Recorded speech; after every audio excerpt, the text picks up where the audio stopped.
Hey guys, I want to talk about this quote that I always post like a lot of times on Facebook, and I'm pretty sure a lot of people don't understand it because when I used to put it up, even in the beginning when I used to put it up, I didn't understand it myself.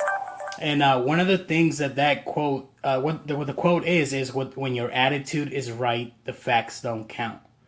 When I first heard that, when I heard it being taught also, I thought it was the stupidest statement I ever heard. What do you mean facts count? Like, what do you mean when your attitude is right? Your attitude is not going to change the facts. Facts count, right?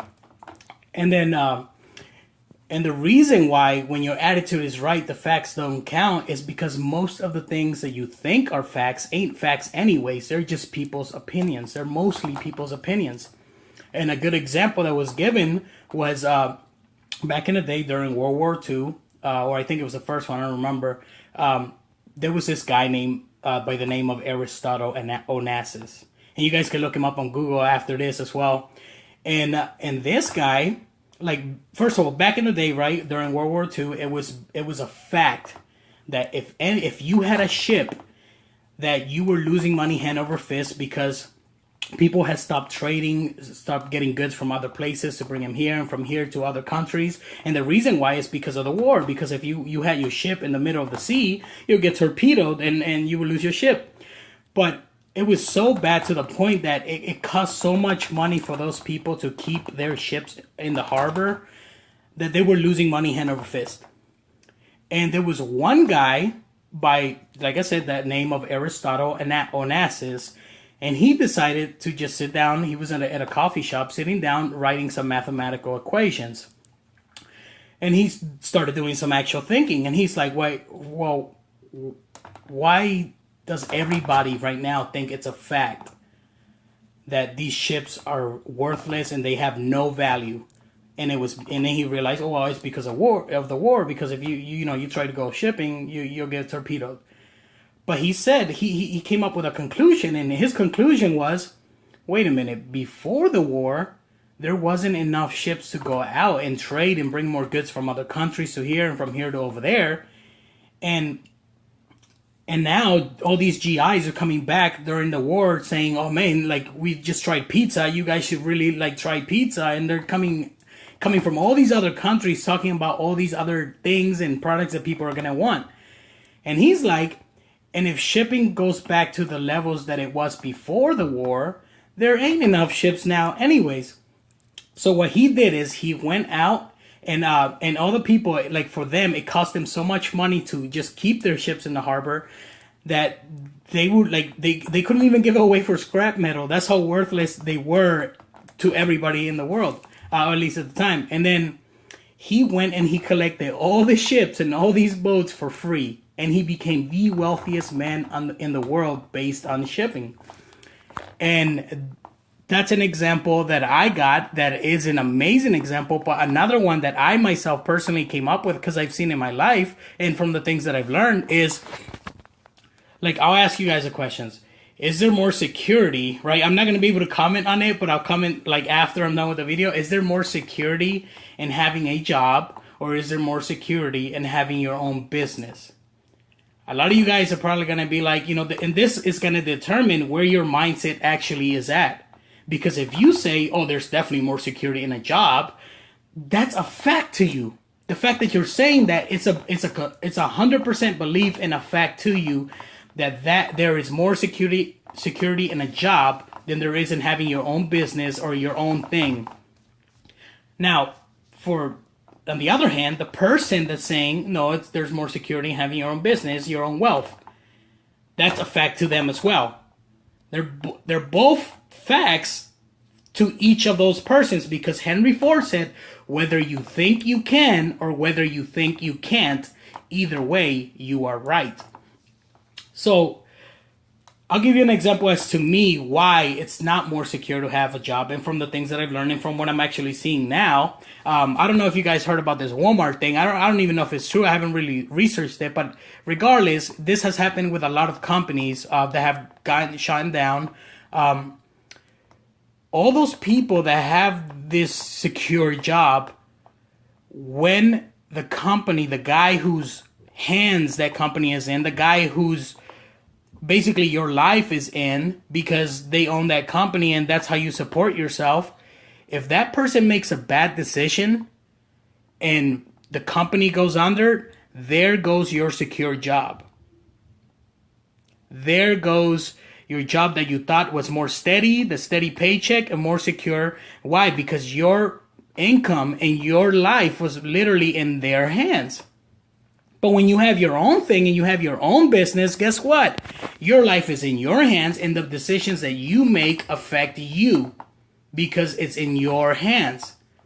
That's why, to me, it is a fact to have your own business, your own thing. And that's why, to people who have a job, that's why they are where they're at. But they're not always. The positive side, though, is if you're hearing this for the first time and if you don't know that and you think that there is more job security in a job, then now you know the difference. Now you know why all these people who have success in their life, why. Because they think this way. They think the way that I'm starting to think. And I don't know it all. I don't think that I know it all. I'm just learning as I'm going. And at the same time, I'm loving the experience and I'm loving the process of it getting, for me to get to where I'm at now and where I'm going to be in life. I enjoy it and I love it. And Earl Nightingale actually talked about that. He said, like success, but I like to add happiness. Happiness and success is the progressive realization of a worthy ideal. It's while you're in the process that you have the most joy. And the funny thing is, I've heard this so many times from all these successful people I've met, that I've talked to, that I've humbled myself to learn from. And I've asked them, I'm like, how happy were you when you achieved your goal? And the thing is, they all, most of the time, like all of them, if they're truly successful, tell me it's actually not the things that you get that are the most important things and that make you the happiest. Is the person that you become in the process of getting there. And that's what they understand. The more value you see within yourself.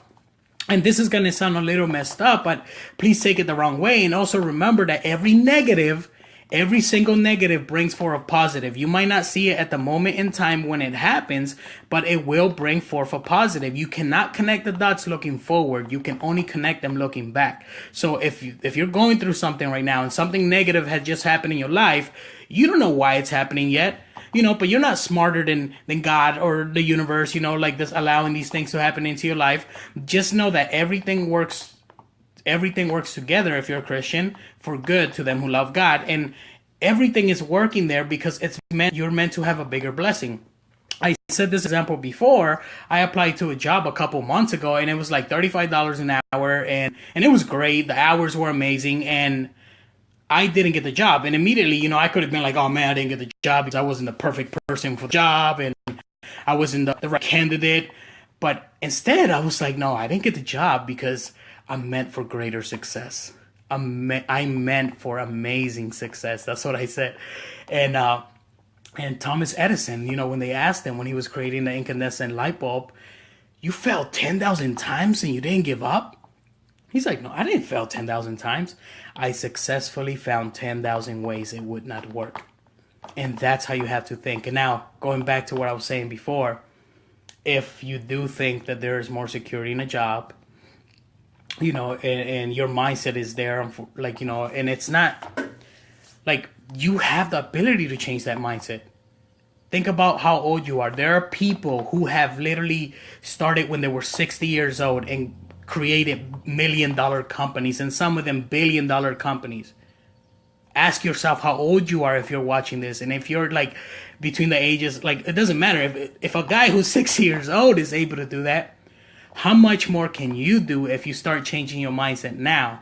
Now imagine this, right? I'm talking about these things right now, and what I'm looking way deeper into the future. I'm like, man, if my mindset is this sharp at my age and this young, I'm 26, and some of you are probably younger than me, so you guys haven't read. But if my mindset is at this stage right now, I wonder where it's going to be a year from now. I wonder what things it's going to come up with. And going back to that same story, like, I recommend read Think and Grow Rich. I don't know why it's coming to my mind right now. Read Think and Grow Rich by Napoleon Hill. that book has created a lot of millionaires, and some of them are even billionaires, and they'll tell you they attain most of their success because of that book. I guarantee you, I highly guarantee that you read that book. And also, one of the things that I was gonna say is, remember all the things I said before about, like, if your mindset is there, you are able to change it now. So look at that positive side. Don't look at the negative. Oh man, why is my mindset here right now? You know, a thing. No, don't worry about that. You have the power to change it. And when you come up with ideas, always write them down. That's the best thing I could tell you to do, is write them down, because if your mind came up with it, it's because you have the ability to make it happen. And let me show you, and let me tell you the things that my mind is coming up with, you know, not to brag on myself or anything, just because I heard from Osha about loving yourself. And then when you truly look within yourself and you love yourself, that's when your treasures come out. And he said, now at that moment, you have a decision to make. You can either withhold that treasure with you and not hand it out and just keep it to you, but then they will always remain your treasures. But when you die and you're buried, they die and get buried with you as well. Now, the way I saw that, and I heard it from my perspective now, is that my treasures are my ideas. And he said there is greater joy in giving out your treasures. Because to share a treasure, there's more joy in that than just you having it by yourself and you're alone and lonely by yourself. And that's why I always give out my ideas, because one, I don't care if I'm the one who's going to make the idea happen. I just want to see my ideas. They're like my babies, you could say, right? I want to see my ideas come to life. I want to see them in this world come to life. And you guys heard my survey idea before, and that idea alone, I believe, is $1 billion idea. And I don't care giving it away for free, because I have confidence in myself. I'm going to always come up with something better, and I already have. And then one of those ideas, like the one that I came out with today, listen to this, guys, right? So remember that example I gave you about Aristotle and asses? How many people are repeating that now? How many people are sitting down in a corner by themselves thinking about what does everybody view as a fact now in our world that might just actually just be an opinion? Start doing that now, and if you come up with something great, if that helps you to become a billionaire or a millionaire, fantastic. Congratulations on your success. That's what I want out of life, for everybody to succeed, for this world to become a better place. And this is why I believe I'm being given these ideas, because my ultimate goal is exactly what Napoleon Hill's was, is exactly what Joseph Campbell's was, which is I want to change this world and make it better for this and future generations. That's my goal. That's why I'm doing what I'm doing. That's why I get up every morning with a smile on my face, learning and growing and becoming the best that I can be. And I want to make this idea come to life so much that I'm willing, like, if I were to die, like, I have this strong belief that I'm going to resurrect myself somehow to see this idea come to life. And now that sounds really, really crazy and far off, but that's how much I believe in this goal, in this ambition, in this desire that's within me that I can't control sometimes. Well, I can't control it because it's my own desires. But read those books, change your mindset, and always, always, always read that same book. Bob Proctor has been reading Think and Grow Rich for over 50 years. And he himself mentions that he gets something new out of it every single time.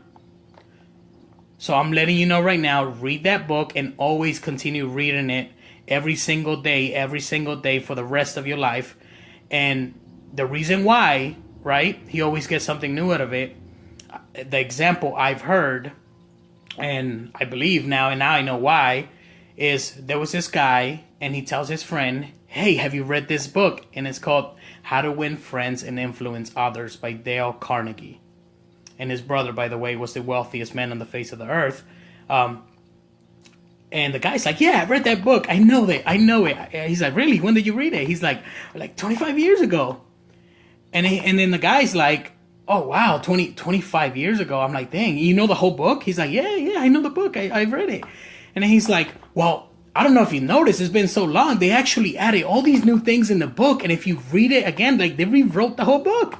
And then the guy goes and then he takes the book home, he reads it again, he comes back to him like after he was done with the book. He's like, "You're right, man. They added all these new things in this book. It's way better than it was before." And he tells the guy, "Charlie, it's the same book." He's like, "The book didn't change. Your perspective on life changed. The things that you used to like back then are not the things that you like now." Same thing when you were in high school. The things you used to do in high school are not the things that you do now. It's not the same things you like then, you don't like now. Your perspective is always changing. Whether it's daily, that depends on you, on how willing you are to learn and grow.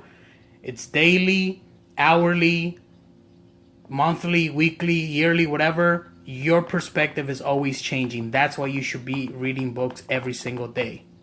Because you will get something new out of it, and your mind, your awareness just keeps increasing more and more to the point that you're becoming more conscious of who you truly are, and you start loving yourself more rather than loving the things on the outside. You start loving yourself in such a deep way that you see more value within yourself rather than that TV or those Lamborghinis or that car. And when you start actually doing that and valuing yourself more, that's when you start creating, and that's when you start attracting, and that's when you start making the amount of money you want. Now, whatever it is wherever you're at in life, and whatever it is that what level of income you're at right now, unfortunately, that's how much you value yourself. And if you've been in that same job for however many years, you still continue to value yourself at that level because you're still there. That's unfortunate, but the great news is, now that you know this information, and remember, you don't fully know it, just like me as I'm talking to you, I don't fully know it. I'm actually going to watch this video myself and go over it so I can keep learning these things, because you don't know until you have created the new results in your life, until you have the things that you want, until you have the lifestyle you want. Until then, that's when you truly know it.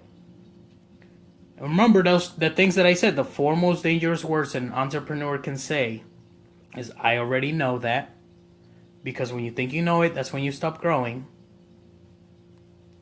So don't think you know it until you have the results of what you want. And I'm not going to stop. I tell myself every single day when I wake up, I don't know what I don't know. I don't know what I don't know. I have a high willingness to learn and a high willingness to accept change. And that's how I live my life every single day. And if you start doubting this whole mindset changing thing while you're in your process of getting there, just know that you're on the wrong side of. You're focusing on the house. You're focusing on, like, there's this thing called teachability. No, it's a training balance scale, okay? And on one side is thoughts and emotions and feelings and all these amazing things, motivation. All that is on the left side of the training balance scale. And on the right side of the training balance scale is the physical techniques, skills, the house, how the money's going to come in and all this and that. We've been taught that 50% is actual thinking and the other 50% is your skills and techniques in order for you to be successful. It's actually 99%, if not 100, thinking, feeling, emotions, and 0.001% actual techniques. I know that because I'm doing that at my current job now. I don't know none of the products. I don't know nothing of what I'm doing and what I'm selling. I don't know nothing of all the services. But I'm selling more than the people who actually know this thing to the teeth. Why? Because your mindset is more important. The way you think, the way you feel is more important. You guys might think that's wrong because obviously you've been thinking one way the whole time. But to me, what you're doing is wrong. And to me, what I'm doing is right. And whether you think you can or whether you think you can't, either way, you're right. And the results show for themselves. The proof is in the pudding. That's how I like to say it. They show for themselves. And, but now remember what I said. If you guys are not valuing yourself as much, and you're seeing that because of the things that are around you. That's all. The outside is just a reflection of who you really are within. That's how I've learned it from Earl Nightingale and other people that I've learned from. Is your results on the outside is just it's just an outward reflection of who you are inwardly. So if you want to change the outside, the best way to do it is change the inside. Feed your mind, read those books. Those are going to help you to start believing more within yourself, believing that you can achieve the life that you want and become the best version of yourself that you can be. And when you start believing that, next thing you know, that the way it worked for me was, it started with an idea, just like every single time. It starts with an idea in my head. That idea starts to turn into a belief mixed with feeling, and that belief then turns into this strong desire, and that strong desire causes me to physically get out of my seat and go out into the world and make my ideas come to life. And that's how everything around me is created. It starts with an idea, which then turns into a belief, which then turns into a desire. And that desire, if it's there long enough and you keep feeling obsessed about what you want, and like, I remember, it's not the things that you get or the, whatever your goal is, it's the person who you become in the process, because you value yourself more. And then that desire is going to physically push you to start going out and meet the people you're meant to meet. Talk to the people you're meant to talk to, and just whatever it is you're meant to attract in your life, it's going to come. And the way it's going to happen, the way you know what I'm saying is working, by the way, is the first thing that's going to happen is other similar thoughts are going to start being attracted. That look similar to your idea, that sounds similar to your idea. They're going to be attracted into your life. And then once they're attracted into your life, things around you are going to start looking exactly like your idea. You're going to pick up a newspaper, or you're going to look at the internet, and you're going to start seeing things that look exactly like the idea you came up with, that you've been thinking about all this time. And let's say it was a car, and then you keep seeing ways of how to get that car, and then people are sending you emails and telling you, oh, there's a way to get a car without you having good credit and things like that. And then next thing you know, you'll be sitting in that car and you'll be driving it. And this example, by the way, actually happened to somebody, and I can't wait till it happens to me. And I believe it. And now it's to the point that I believe the things that I'm learning, so much so that I don't need the physical things anymore that I want to attract, because I already believe I have them. And once I get them, for all of you guys who are watching this video, it's going to be more for your benefit and for the benefit of others, so then they can see, hey, what that guy was saying on that video while he was live that one time, like, it's happening. Like, look at the things that he's posting now. Look at the places he's going to. Look at the cars that he has. He wasn't full of crap. And that's literally what's gonna happen. But like, that's one of the things successful people do too, is they always look within the future. It's called depth perception. Bill Gates talked about it. I definitely recommend you look that up. It just means you're able to see things way into the future before it happens. So then when you start doing that, people think you're like psychic or something, or they think that you're you attract good luck. But you don't attract good luck, you create it. And you create the life you want. I firmly believe I am in full control of my life. And I am in full control of what I do around my life. And, I can't control in your reality, obviously. I can't get you to believe what I believe. That's your journey. And either way, your bliss might be completely different than mine. Like, what I want out of life is completely a different desire than what you want out of life.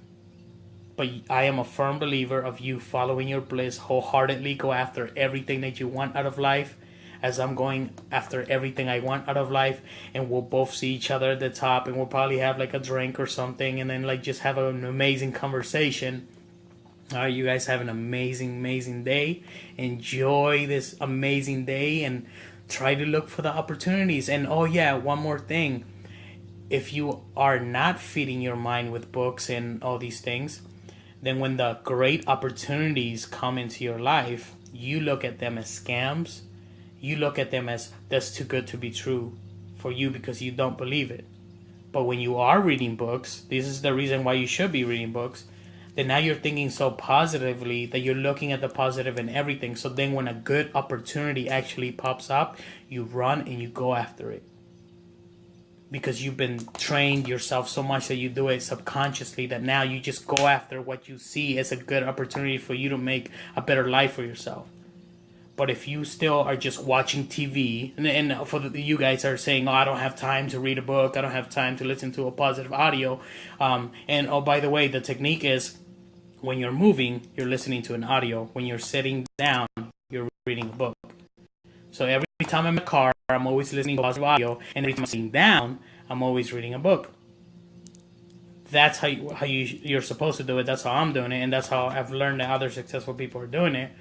But like I said, feed your mind so then you can start believing bigger. So then when opportunities actually show up, you don't dismiss them and think they're scams and think that they're not good and think that they're not right. If anything, you're going to realize and recognize the opportunity and you're going to create the life you want. All right, you guys have an amazing day. I'm about to get into these comments that if somebody left any comments and then reply, because I'm honest and I do what I say I do and I keep my word. You guys have an amazing day, all right? Enjoy your day.